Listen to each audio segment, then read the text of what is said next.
नमस्कार। हम अहाँ के दोस्त राम छबीला।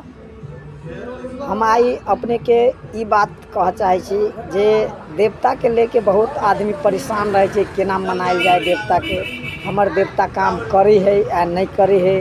वही पर हम बात करी छी कि सबसे पहले अपने देवता के घर में अपने के बाबा दादा कौन देवता पूजले हैं, सबसे पहले अपने के ये जानकारी हो पड़े।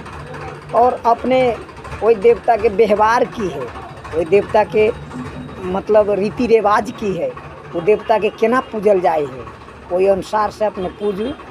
और जना वो देवता काम करे है या नहीं करे तो वही के अपने चेक कर सके छी, है ना।